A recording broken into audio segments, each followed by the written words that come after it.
TDS metre. దీంట్లో just వాటర్లో దాన్ని అలాగా ఇన్సర్ట్ చేస్తే మనకి లెవెల్ ఎంత ఉంటుందో చూపిస్తుంది. సింపుల్ అండి, జస్ట్ ఆన్ చేసుకోవాలి, తీసుకెళ్ళి మన వాటర్లో పెట్టాలి. అక్కడ హోల్డ్ అని కొడితే ఎంత మినరల్స్ ఉన్నాయని చెప్పి దాన్ని స్టాటిక్ అయ్యి మనకి కనిపిస్తుంది అన్నమాట వాల్యూ. చాలా ఈజీ అండి. ఇప్పుడు ఫస్ట్ నేను ఇక్కడ వాటర్ బాటిల్లో నేను ఒక దాంట్లో ఇప్పుడు పింక్ కలర్లో ఉన్నది మనకి ఆల్కలైన్ వాటర్ అనమాట. ఆల్కలైన్ వాటర్ పోసాను దాంట్లో. ఇందులో ఉన్నది నేను వాడే క్యాన్ వాటర్ అండి. ఆ క్యాన్ వాటర్ అయితే అందులో పోసాను నేను. ఇంకొక దాంట్లో బ్లాక్ కలర్లో ఉన్నది క్యాన్ వాటర్. ఫస్ట్ నేను టీడీఎస్ మీటర్ అయితే లోపల ఇన్సర్ట్ చేసి చెక్ చేస్తున్నమాట. ఫస్ట్ మీరు చూడండి, 0 ఉంది. జస్ట్ ఆన్ చేశాను, 0 కనిపిస్తుంది.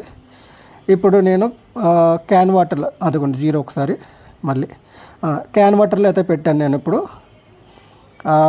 ఎన్ని మినరల్స్ ఉన్నాయని చూస్తున్నా. దానికన్నా ముందు ఒకసారి హోల్డ్ కొట్టాలి, లేకపోతే మళ్ళీ 0కి వెళ్ళిపోతుంది. జస్ట్ ఇప్పుడు నేను హోల్డ్ కొడుతున్నా. హోల్డ్ కొట్టి మీకు ఇప్పుడు వాల్యూస్ చూడండి ఎంత ఉన్నదో.